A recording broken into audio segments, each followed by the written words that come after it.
오늘 어린이 주일입니다. 우리나라 부모처럼 자식을 위해서 희생적으로 사는 민족도 없겠다. 모든 민족, 모든 나라의 부모들이 자식을 위해서 큰 사랑을 베풀고 살지만 우리는 정말 뒤지지 않는, 누구에게도 뒤지지 않는 그런 민족이다, 이런 생각을 해봅니다.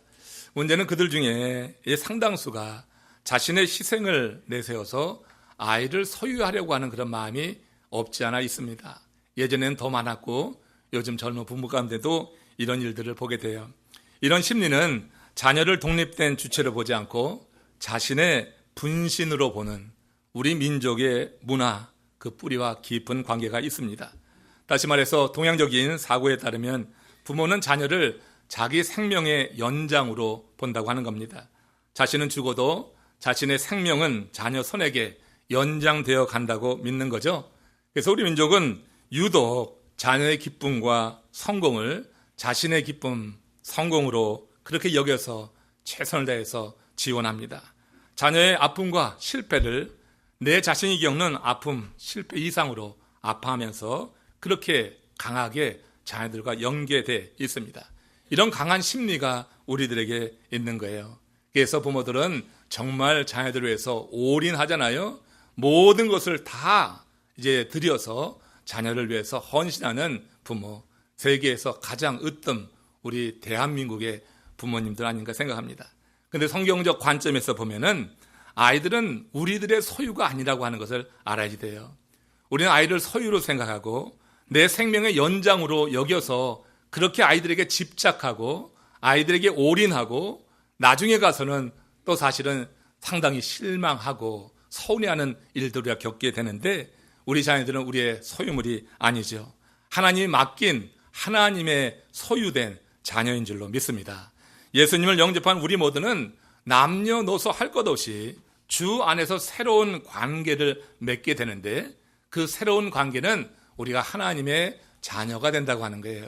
우리의 할아버지, 또 우리 자신, 우리의 자녀, 우리의 손자까지 하나님 앞에서 다 하나님의 아들, 딸이죠. 여기서는 여러분 하나님의 아들, 딸밖에 없는 거예요. 우리는 이 새로운 관계 안에서 우리의 자녀를 볼 수 있어야 되겠다. 그때 자녀를 소유로 보는 것이 아니라 내 생명의 연장으로 보는 것이 아니라 하나님이 우리 가정에 맡기신 선물로 보고 하나님의 자녀로 양육할 수 있는, 독립적으로 아이를 주 안에서 키워낼 수 있는 그런 지혜 있는 부모가 될 것이다, 이런 생각을 해요. 이와 관련해서 갈라디아서 4장 6절에서 바울이 이런 말씀을 우리에게 주시고 있어요. 같이 읽습니다.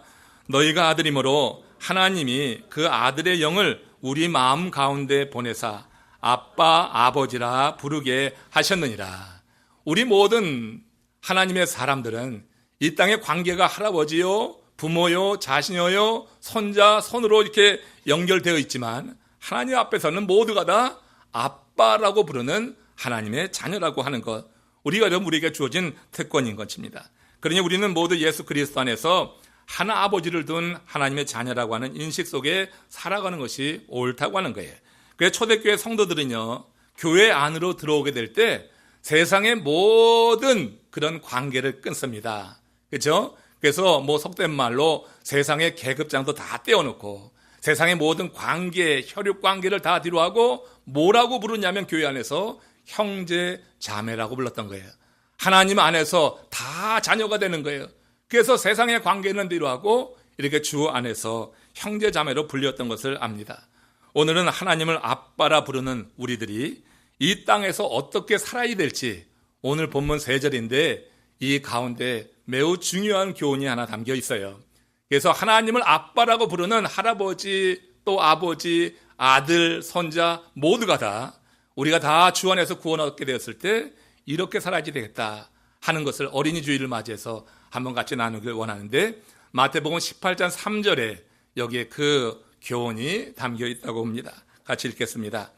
너희가 돌이켜 어린 아이들과 같이 되지 아니하면 결단코 천국에 들어가지 못하리라. 여러분, 이 말씀 가운데서 우리가 이 땅에서 어떻게 살아야 될지, 하나님을 아빠라 부르는 하나님의 사람들이 이 땅에서 어떻게 살아야 되는가, 우리들이 이 세상에서 어떻게 살아야 될지 매우 지극히 간단 명료한 교훈인데, 그것은 어린 아이들과 같이 되라고 하는 거예요. 우리가 어린 아이들과 같이 되라고 하는 이 말에 매우 심오한 진리가 담겨 있어요. 어린 아이와 같이 된다고 하는 이 말을 오늘 우리가 마음에 새기면, 이것은 우리 아이들에게 주는 말이 아니라 바로 나에게 주는 말씀으로 내 신앙에 매우 큰 도전이 되고 내게 도움이 될 수 있는 그런 말씀인 것을 여러분 기억하고 함께 귀 기울여 들었으면 좋겠어요. 어린아이가 되라고 하는 것은 영어로 말해서 childish 이런 표현이 아닙니다. childlike라고 하는 거예요. childish라고 하면은 미숙함을 말합니다. 그러나 childlike라는 것은 순수함을 강조하는 말이죠. 근데 이것이 상당히 그 당시로서는 파격적인 그런 말씀이었어요. 당시에는 아이들을 별 가치 없는 존재로 여겨서 사람 수를 셀 때 포함시키지도 않았잖아요. 그 당시의 사람들은 아이들의 생각이 옅고 몸도 연약해서 어떤 노역이나 전쟁에 쓸 수도 없는 그런 존재로 봤단 말이에요. 근데 예수님이 어린아이와 같이 되어야지 천국에 들어간다고 지금 말하는 것이니까, 당시 그런 사회 문화적 관점에서 보면 이게 상당히 파격적인 그런 말이 되었던 것이에요. 그러면 예수님께서는 어떤 이유에서 이런 충격 요법을 써가시면서 제자들을 지금 교육하고 있는 것인가, 이걸 좀 알아야 되겠죠. 예수님이 이 말씀을 하실 무렵 예수님과 제자들 주위로 정말 수많은 사람들이 몰려 들었습니다. 예수님이 선포하시는 그 말씀의 권위가 바리새인과 서기관은 달라서 정말 많은 사람들이 예수님의 말씀을 들으면서 찔려 하면서도 즐거워했어요. 양심은 찔리는데, 내 마음을 이렇게 찔리는데, 그런데 그 말씀을 들을 때 그렇게 심령이 기쁨이 있었어요. 그 예수님께 많이 몰려들었습니다. 또 예수님이 행하신 그 치유의 능력이 얼마나 대단했어요. 그러니까 예수님께 그렇게 많은 사람들이 몰려들어서 말씀도 듣고 행하시는 기적도 보면서 그렇게 그 예수님 곁을 떠나지 않으려고 했던 거예요. 그 즈음에 있었던 일이에요. 예수님과 제자들이 길을 가는데 그 제자들 가운데 서로 논쟁이 일어난 거예요. 누가 크냐 하는 논쟁이 일어난 거예요. 사람들이 많이 몰려오고 사람들의 관심이 그 제자들에게도 쏠리니까 이 제자들 마음 가운데 우쭐하는 생각이 들어서 이 많은 사람들 가운데 내가 예수님 다음 서열이면 얼마나 좋을까 하는 생각에 누가 큰지 그걸 가지고 논쟁이 벌어졌어요. 예수님의 마음을 참 무겁게 한 논쟁이었습니다. 예수님께서 그래서 그 제자들을 향해서 섬김의 도에 대해서 교훈을 하셨어요. 책망하시면서 그렇게 교훈하셨는데, 그런데 이미 제자들의 마음에 깊게 자리하게 된 권력에 대한 그 욕망이 쉽게 사라지지 않는 거예요.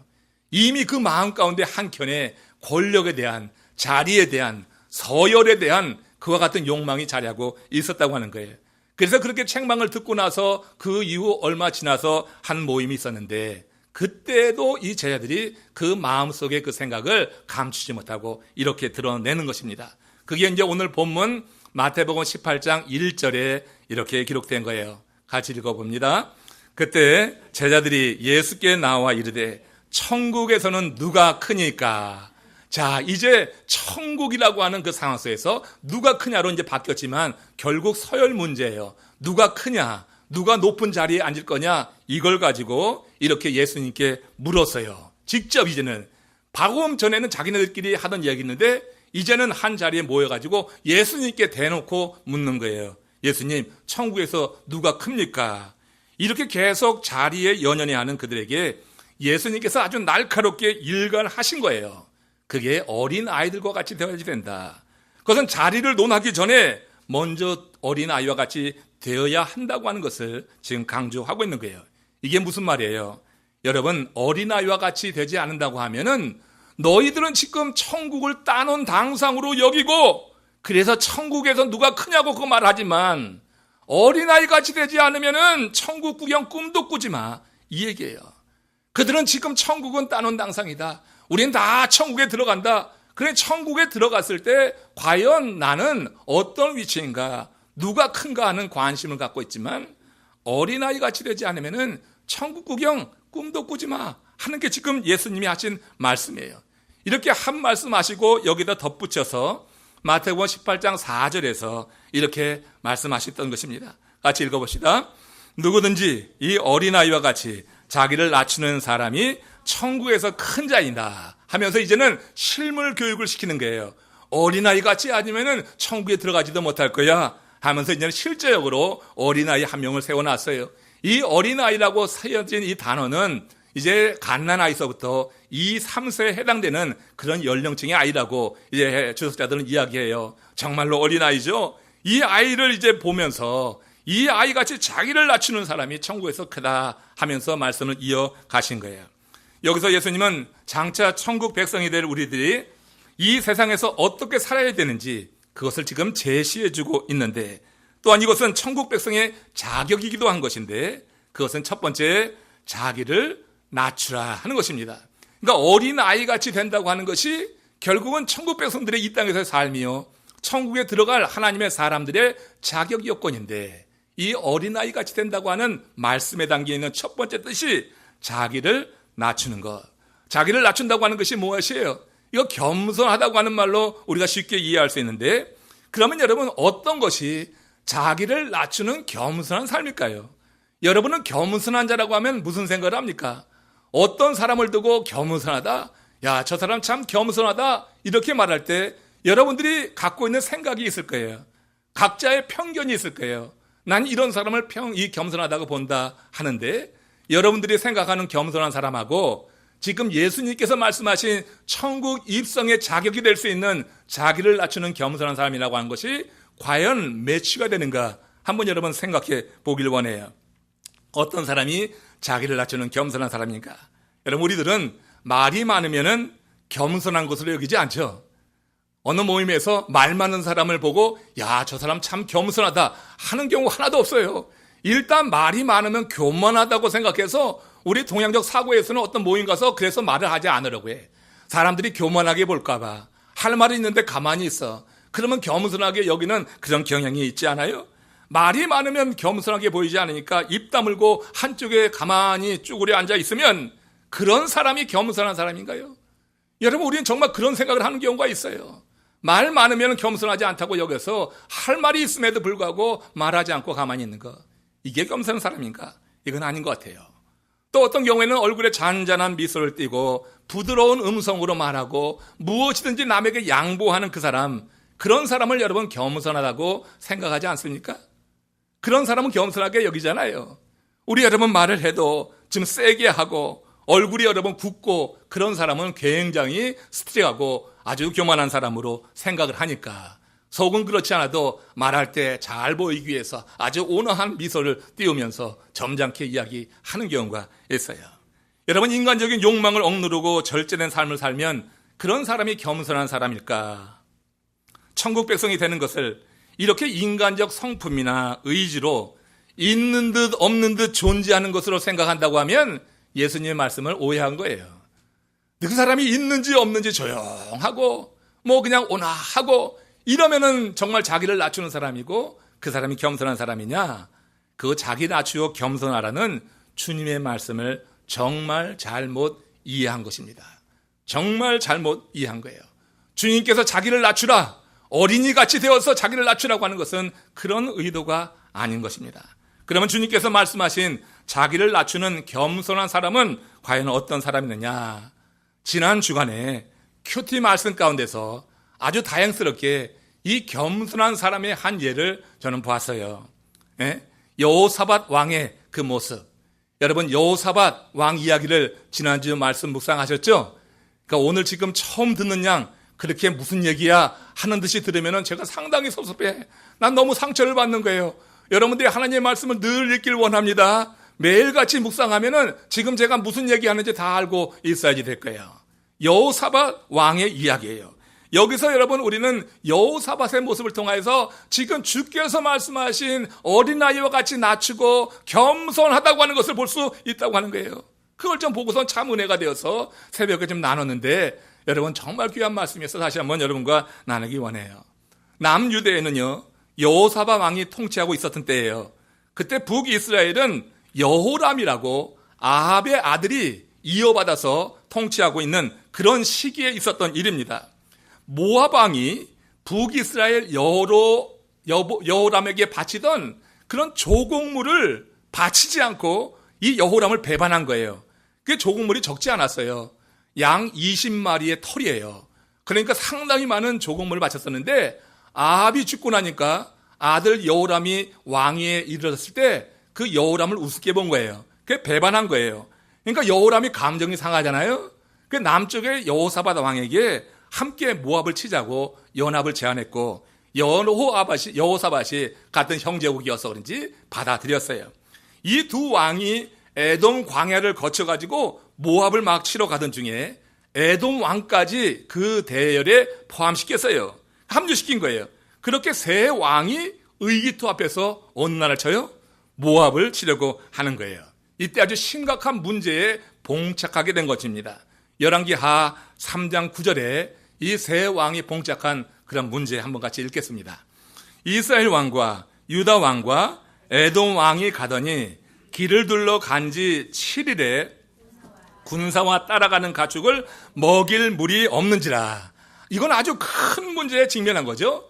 전쟁에 나선 군대가 이제 식수 공급이 이게 원활치 않은 거예요.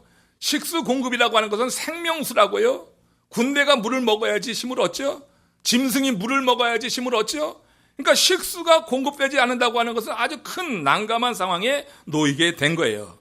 행군한 지 일주일 만에 식수를 구입할 수 없는 난감한 상황. 이때 여호람, 북이스라엘의 여호람 왕과 남유대의 여호사밧 왕이 이 문제를 대하는 점에서 아주 상당한 차이를 보이고 있는데 여기서 우리는 겸손하다고 하는 것, 자기를 낮춘다고 하는 그 말의 의미를 찾아볼 수 있다고 하는 거예요. 먼저 여러분 여호람의 반응을 보세요. 여호람은 지극히 자기 중심적인 사람이었어요. 그래서 그는 그 직면한 문제에 몰입하면서 깊게 좌절하는 거예요. 그리고 탄식하는 거예요. 그러면서 더 나아가서 열왕기하 3장 10절에서 이렇게 하나님께 불평합니다. 시작. 이스라엘 왕이 이르되 슬프다. 여호와께서 이 세 왕을 불러 모압의 손에 넘기려 하시는도다. 지금 여러분 여호람은 하나님께서 이 세 나라를 모아가지고 한꺼번에 모압의 손에 넘기려 한다. 이렇게 지금 탄식하고 좌절해 있는 거예요. 여러분 지금 이 모압과의 전쟁을 하나님이 나가라고 했나요? 하나님이 나가라고 한 적이 없어요.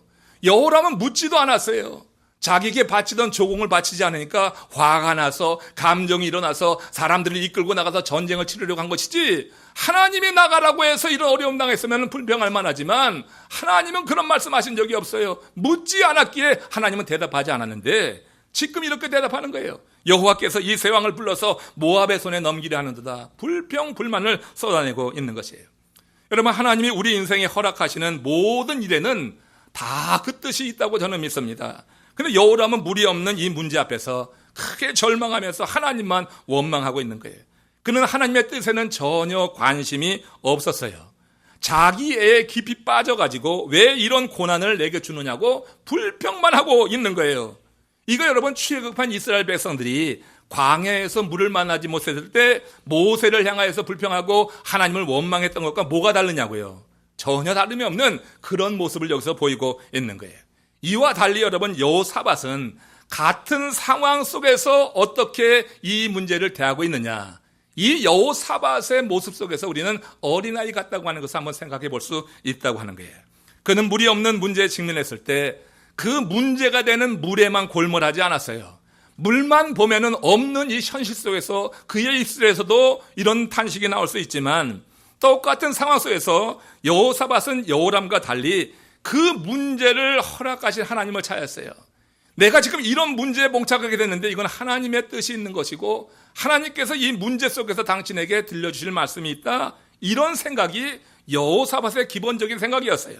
그래서 여호사밧이 연합군의 왕들 그러니까 뭐예요? 북이스라엘 여호람 왕하고 또 에돔 왕을 다 불러 모아놓고 장군들도 있을 거 아니에요? 그 장군 회의에서 물었던 것이에요. 열왕기하 3장 11절 12절 여기서 매우 중요한 포인트가 하나 나옵니다. 같이 읽습니다. 우리가 여호와께 물을 만한 여호와의 선지자가 여기 없느냐? 여호와의 말씀이 그에게 있도다. 여호사밧은 여호와의 선지자를 통해서 지금 하나님의 말씀을 듣기 원하는 거예요. 이는 그가 물이 없는 상황에 직면했을 때 그것이 하나님의 뜻이 있는 것으로 보았기 때문에 여기서 물이 없는 현실 속에서 물 찾아 나선 것이 아니에요. 여호람은 물이 없는 것만 보면서 좌절했지만 지금 여호사밧은 물이 없는 똑같은 상황 속에서 이렇게 이 상황에 직면한 것이 하나님의 뜻이 있다 봐서 여기서 뭘 찾아요? 물 찾지 않은 거예요. 물 찾아 나서지 않았어요. 여기서 하나님께 물을 만한 여호와의 선지자가 어디 있느냐? 그 다음에 뭐라고 그랬어요? 여호와의 말씀이 그에게 있도다. 물이 없는 상황 속에서 여호와 하나님의 말씀 생명수를 구하는 사람이 있고, 물이 없는 상황 속에서 절망하고 좌절하고 그래서 어떻게 하든지 물의 근원을 찾아가려고 하는 세상적인 사람이 있어요. 여호람하고 여호사밧은 이렇게 큰 차이가 나고 있는 거예요. 여러분, 여기서 성경에서 말하는 겸손한 자는 어떤 사람이냐?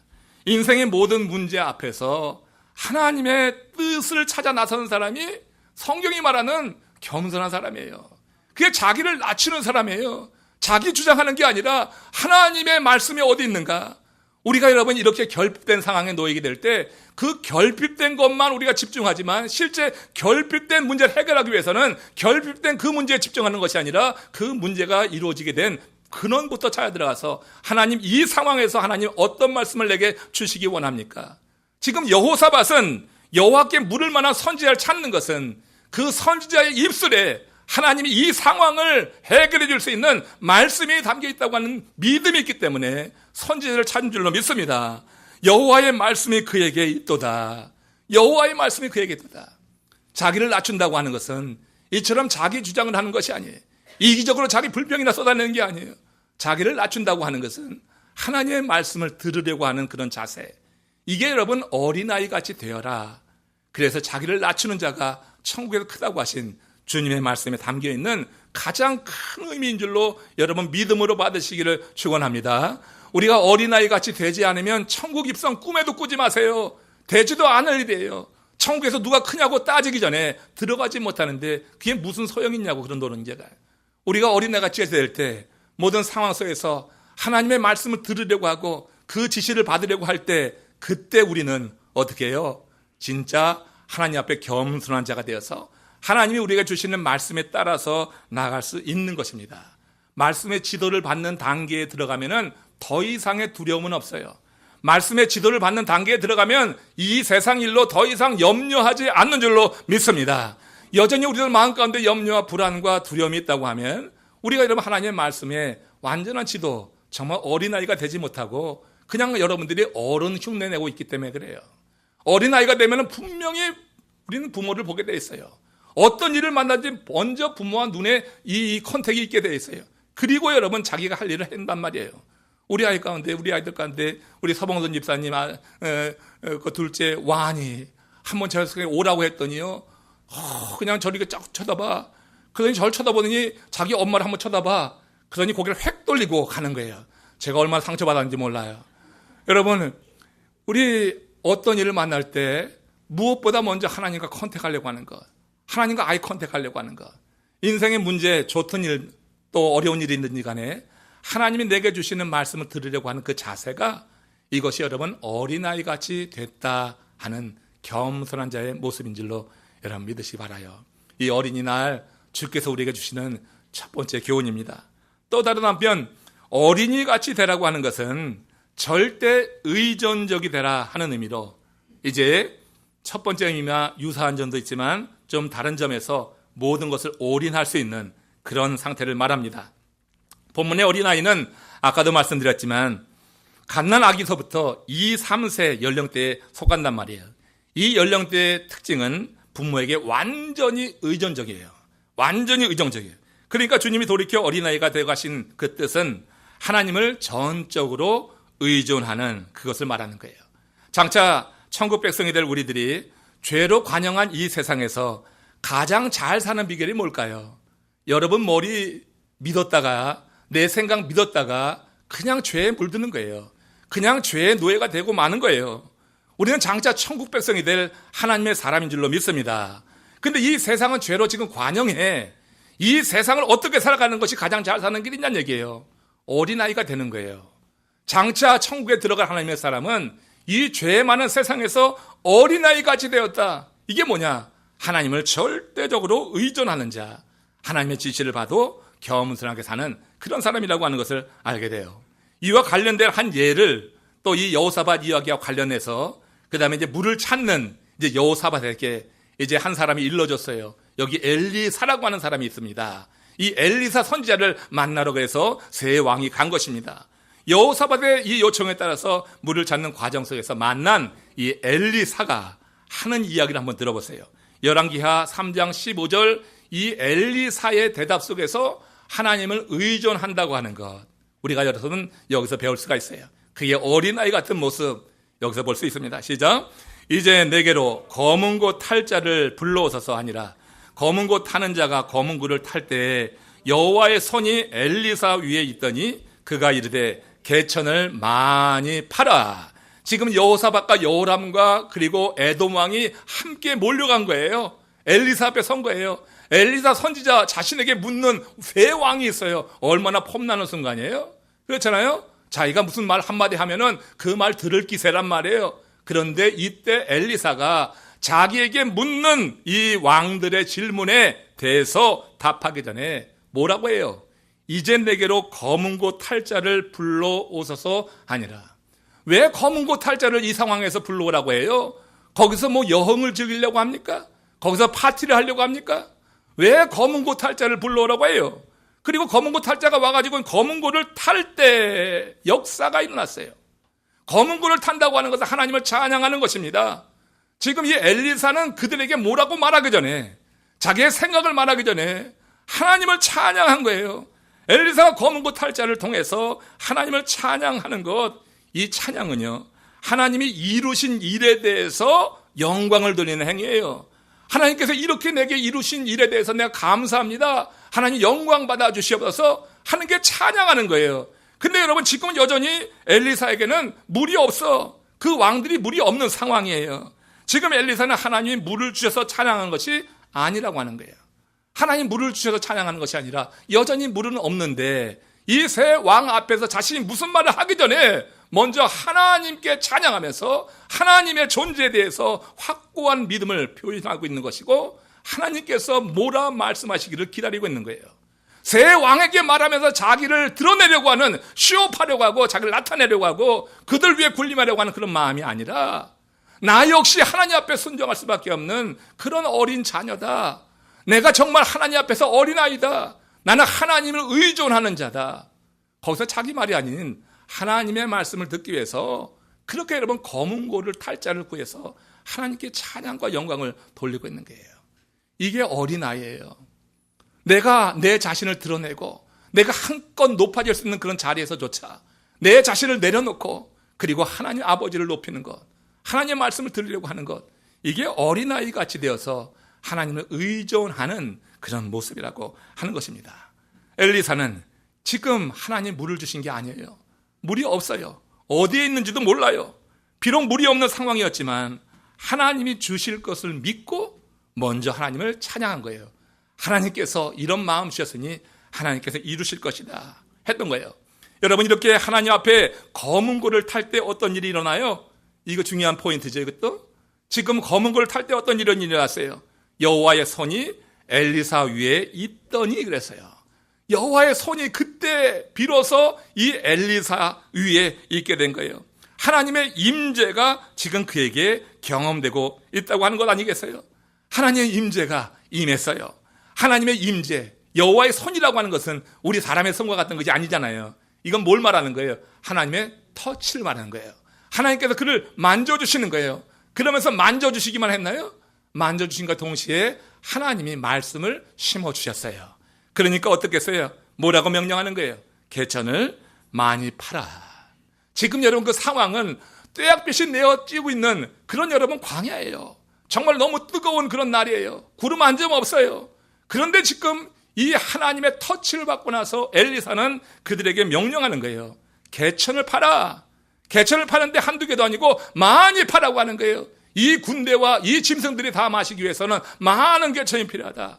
전혀 비가 올 것 같지 않은 상황 속에서 지금 엘리사는 하나님이 그를 만지는 순간 확신이 생겼어요. 그를 만지는 순간 뒤에 어떤 일이 일어날지 염려하지 않았어요. 한번 생각해 봐요. 세 왕이 버티고 있어요. 지금 여러분 군대는 물을 먹지 못해서 가래에 있어요. 근데 여러분 이 개천을 팔 때 얼마나 힘들겠느냐고, 얼마나 죽을 지경이냐고요. 그런데 여러분, 하늘은 맑은데 비가 오지 않았다고 하면 어떤 일을 겪겠어요? 엘리사가 어떤 일을 겪겠냐고. 내가 이렇게 말했지만은 물 하나 얻지 못한다고 하면 저 사람들이 날 죽일 거 아닌가? 이런 염려하면은 개천을 파라고 명령하지 못하는 거예요. 개천을 파라고 그렇게 말할 수 없는 거예요. 여러분, 간혹 여러분들에게 하나님께서 누군가를 통해서 헌신을 요청할 때가 있어요. 그러면 여러분, 그 요청이 성령의 감동에 의해서 하는 요청이 될 때 그 분간도 해야지 되겠지만, 그럴 때는 믿음으로 행할 수 있기를 주님의 이름으로 축원합니다. 지금 엘리사는 뒷감당, 이거 어떡할까? 개천을 팠는데 하나 물도 얻지 못하면 어떡할까? 이런 염려해서는 지금 새 왕, 살아있는 권력 앞에서 그런 명령을 할 수 없어요. 개천 파라고 하지 못해요. 그냥 은근슬쩍 넘어가지. 아주 그냥 대충 유야무야 있는 듯 없는 듯 벌리지 않는 말을 하지, 실제적으로 그 행위를 해가지고 어떤 결과가 나타나는 말은 못하는 거예요. 그러나 지금 엘리사는 분명히 말했어요. 하나님의 손이 그 위에 있을 때 개천을 파되 많이 파라고 그렇게 명령한 겁니다.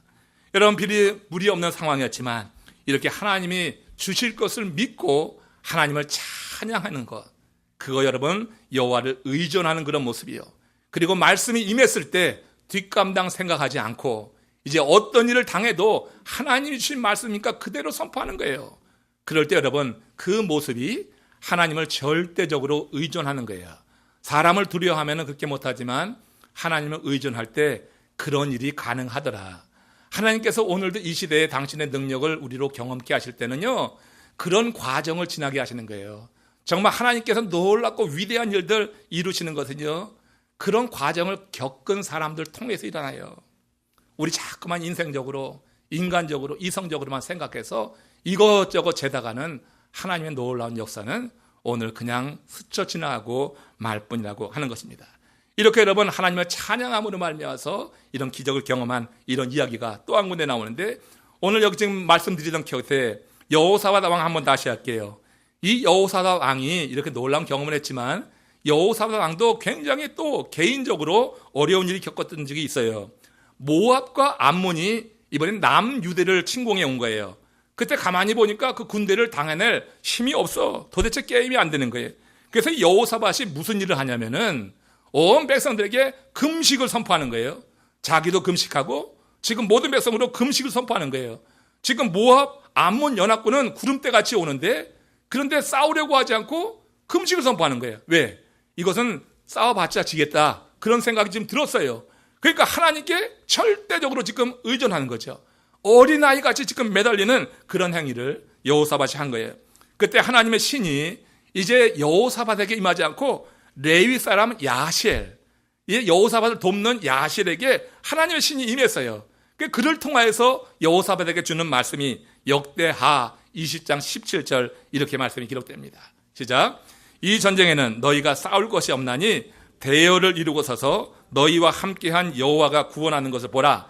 유다와 예루살렘아, 너희는 두려워하지 말며 놀라지 말고 내일 그들을 맞서 나가라. 여호와가 너희와 함께 하리라. 이게 야시알에게 주신 그런 응답이란 말이에요. 그러니까 금식하고 있는 그런 여호사밧에게 이와 같이 하나님께서 야시를 통하여서 주신 말씀인데, 이 말씀을 그대로 받은 거야. 여호사밧이 하나님이 야시엘의 입을 통하여서 내게 응답했구나, 그게 확신이 들었어요. 이에 여호사밧이 유대 백성들에게 취한 조치를 보세요. 유대 백성들을 향하여서 명령하는 게 뭐냐?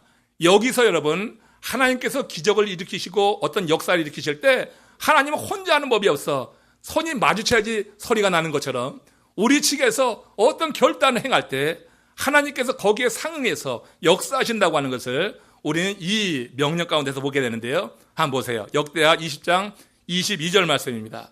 시작. 찬송이 시작될 때 여호와께서 복병을 두어 유다를 치러 온 암몬 자손과 모압과 세일산 주민들을 치게 하셨더라. 그래서 한순간에 몰아내는 이 사건이 있었던 거예요. 보세요. 찬송은 누가 한 거예요? 유대 백성들이 한 거예요. 여호사밧과 유대 백성들이 금식하고 응답받은 것으로 믿고 지금 찬송이 시작될 때, 이 중요하잖아요. 하나님이 내게 응답을 주셨는데도 불구하고 우리는 그 응답을 받고 이게 되겠나? 내 생각을 하는 거예요. 그러면 주저주저해. 그러면서 흘려보낼 때가 많아. 그런데 야실에게 이 말씀을 받고 나서 지금 이 유대 백성들과 여호사밧은 찬송을 하는 거예요. 적군은 구름처럼 밀려오는데 그들 앞에 서서 무기를 들고 것이 아니라 함께 온 군대와 백성이 찬송을 하고 있는 거예요. 근데 찬송이 시작되는 그때 하나님께서 내가 이 전쟁을 치를 것이다 약속을 주셨고 그 백성은 믿음으로 받아서 찬송이 막 시작되는데 그때 그 장면까지 하나님 기다리시는 거야. 우리가 찬송할 때까지 기다리시는 거야. 찬송은 다시 뭐라 그랬어요? 하나님이 이루신 일에 대해서 하나님께 영광을 돌리는 거예요. 근데 찬송했다고 하는 것은 이 전쟁 하나님께서 이루실 일로 믿습니다 하는 거예요. 그러니까 찬송이 시작될 때 이게 중요해. 우리가 여러분 찬송이 시작될 때까지 어떤 점에서 보면은 하나님이 전혀 없는 것 같아. 나 혼자 있는 것 같아요. 내가 찬송을 할 때까지 정말 하나님께서 역사하실까 하는 많은 의심들이 있어요. 그런 구름이 모락모락 일어나. 그럼에도 불구하고 하나님께서 우리에게 이렇게 응답하시는 것을 확신할 때 우리는 찬송할 수 있는 줄로 믿습니다. 우리는 여러분 찬송하면서 여기까지 왔어요. 이제 곧 입당을 눈앞에 두고 있지만 저는 찬송하면서 여기까지 왔다고 믿습니다. 많은 성도들과 더불어 찬송하면서 왔고요. 하나님께서 이루신 일 증거들을 우린 같이 보게 될 거고 하나님이 쓰시는 교회로서 우리 교회를 하나님이 세워주실 줄로 믿습니다. 어려움이 있을 때 하나님이 주시는 응답이 우리 생각을 가지고 재단하면 어려워 행하기가. 그러나 찬송을 하고도 결단할 때 하나님은 이렇게 역사하신다고 하는 것을 보게 되는 거예요. 이 경험을 한 사람들 공통점 하나님의 역사에 대한 확신과 담대함이 있다고 하는 거예요. 이것이 엘리사가 구름 한 점 없는 그 맑은 날에 개천을 파되 많이 팔아 명령할 수 있었던 그 이유가 되는 것이고 이렇게 어린아이 같이 의존적이라고 하는 것은 바로 그런 것이 바로 어린아이와 같은 것이다 하는 것을 생각해 봅니다. 서커스 공연의 백미 보면은 공중제비입니다. 동네에 다니는 예전에 그런 서커스 공연이 있었어요. 제주를 도는 고개사들이 있는데 제주를 도는 이 고개사들은 잡아주는 상대 그 사람의 든든한 손이 자기 손이 그 사람의 손에 붙잡힐 것을 믿을 때 자기가 잡았던 그 그네 끈을 놓는단 말이에요. 그렇죠? 그러니까 이 놀라운 제주 공연을 하기 위해서는 먼저 해야지 될 일이 있는 거예요. 그게 뭐냐면 상대를 신뢰하는 거죠. 그리고 내가 잡고 있는 것 두렵지 않만 이 두려워하지 말고 놓는 거란 말이에요. 상대에 대한 신뢰와 내가 붙잡고 있는 것을 놓는 것. 이게 여러분 그 제주 공연의 백미 그리고 서커스의 가장 멋진 장면이 되는 거예요. 여러분 이 점에서 고개사들은 잡아주는 이에 대해서 어린 아이 같은 마음을 지녔다 이렇게 봐요. 고개사들 도는 사람들 말이에요. 제주를 피는 사람들 자기를 잡아줄 이에 대해서 이 어린아이 같은 마음 완전히 의존하지 않으면 놓을 수가 없는 거예요. 그가 날 붙잡아 줄 것이다 믿을 때 내가 잡고 있는 것을 놓을 수가 있어요. 왜 우리가 이런 놀라운 경험을 하지 못하냐? 여러분 나를 붙잡아 줄 이에 대해서 확신이 없던지 내가 붙잡고 있는 것이 너무 나를 강하게 사로잡고 있기 때문에 우리는 그 경험을 하지 못하는 것이 될 수 있어요. 어린아이 같이 돼야지 제주를 넘어서 천국에 입성하게 되는 줄로 믿습니다. 어린아이 같이 정말로 내가 잡았던 세상 것 놓고 하늘을 향하여서 주의 손을 붙잡고자 하는 그런 결단이라고 하는 것 우리 인생에 몇 번 안 와요. 여러분들의 그런 기회가 올 때 그 기회를 놓치지 말고 한번 놓아보고 잡는 것 내가 붙잡고 있던 것을 놓고 주께서 내미는 손을 붙잡는 이런 경험이 저와 여러분들에게 한번 놀랍게 경험될 수 있기를 주님의 이름으로 축원합니다. 스위스가 낳은 위대한 교육자 페스터루치가 별세했을 때 이래요. 사람들은 동상을 만들어서 그의 업적을 기리기로 하고 모금을 해서 유명 조각가에게 맡겼습니다. 이 조각가가 어린아이가 무릎을 꿇고 앉아서 페스터루치를 이렇게 우러러 바라보는 그런 작품을 완성했어요. 정말 아름다운 작품이었는데 유가족들이 그 모습을 보고서는 이것은 고인이 하나님을 바라보는 교육을 시킨 그런 정신에 위배된다 해서 그렇게 말하니까 그래서 이 어린이가 하늘을 경건하게 바라보는 그런 모습으로 다시 제작이 되어서 지금 그 조각품이 됐다고 하는 그런 일화가 전해지고 있습니다. 여러분 지금 어디를 바라보고 있느냐 이거 중요하다고 하는 거예요. 지금 내가 무엇을 찾고 있는가? 우리가 바라보는 그곳을 우리 아이들도 바라봅니다. 우리 부모들이 찾고 있는 그것을 우리 아이들도 찾게 되는 거예요. 그러니까 지금 내가 무엇을 바라보느냐? 오늘 이 말씀 속에서 어린 아이 같이 되라고 하는 이 말씀 속에서 내가 바라볼 이가 누군가? 내가 찾을 것이 무엇인가? 이걸 좀 생각하는 그런 시간이 되면 매우 유익하겠어요. 우리가 바라보리는 우리 하나님이고 우리가 찾을 것은 그분의 입에서 나오는 말씀인 줄로 믿습니다. 우리가 하나님을 바라보고 그 말씀을 찾게 될 때 하나님께서는 우리의 인생을 당신이 기뻐하시는 길로 이끄시면서 우리를 통하여서 하나님께서 놀라운 일들을 이루어내실 것이에요. 그것들을 한 절만 더 봅니다. 시편 127편 4절입니다. 같이 읽습니다. 젊은 자의 자식은 장사의 수중에 화살과 같다. 자녀에게 부모의 영향력이 절대 적을 수 있다고 하는 말씀입니다. 특히 젊은 자의 자식이 그렇습니다. 젊은 자의 자식은 어려요. 예수님이 말씀하신 어린 아이, 그들이 젊은 자의 자식입니다. 이 젊은 자의 자식은 부모의 행함에 따라서 함께 따라오기 마련이에요. 젊은 사람은 그들의 자식을 어려서부터 바른 방향으로 쏘아야 된다 하는 그런 말씀이 되죠. 자기를 낮추어서 주의 말씀에 귀를 기울이도록, 세상이 아닌 하나님만 의존하도록 젊은 자의 자식을 화살로 여겨서 그렇게 쏘는 가운데 여러분들 가정이 다 하나님이 기뻐하시는 어린 아이들이 모여서 그렇게 하나님을 찬양하고 하나님을 의지하는 정말 아름다운 가정 되시기를 주님의 이름으로 축원합니다. 고개 숙여 기도합시다.